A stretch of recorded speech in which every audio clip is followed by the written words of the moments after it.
Magandang umaga, entire the world. At nandito tayo sa truck stop, New Baltimore, at part ng New York. So yan, ang pangarga natin, yung Christmas tree. But unfortunately, hindi natin mamimit yung appointment time.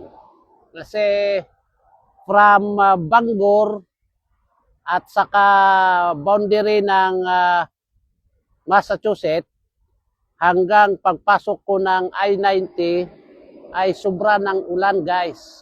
Hindi ka makapatakbo. Tapos late tayong nakargahan, and then magre-reset ka pa ng 10 hours.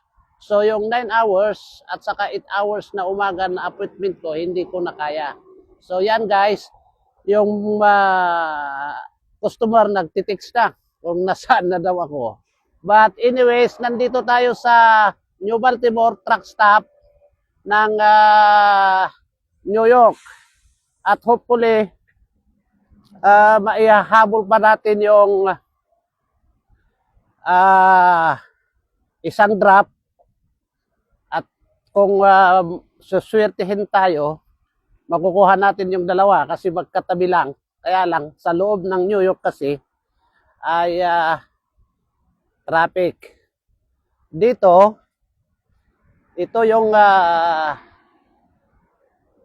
truck stop dito sa New Baltimore, guys. At ipapasilip ko sa inyo. Yan. Yan, guys. Yan. At yan. Pupuntahan natin sa loob at sisilipin natin kung ano ang mayroon sila doon. At hopefully, maganda-ganda. First time kung mag-drop dito, ay second time. Noong ang lusot ko ay Montreal. But hindi ako pumasok sa toilet nila. So, yan. Guys, apple green. At try natin papasukin, guys, kung ano ang meron doon sa loob. Yan, guys, ang harap niya. Yan. Yan. At silipin natin sa loob kung ano ba ang mas maganda. Truck stop ng Canada o truck stop ng US.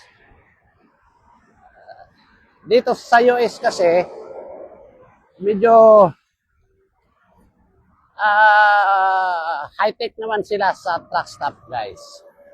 Kaya lang hindi rin nagpapahuli ang Canada. So, here, very neat and clean.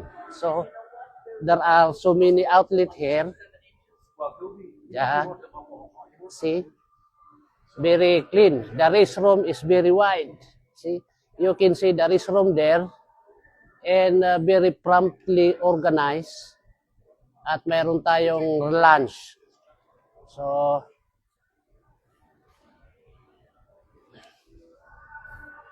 yan.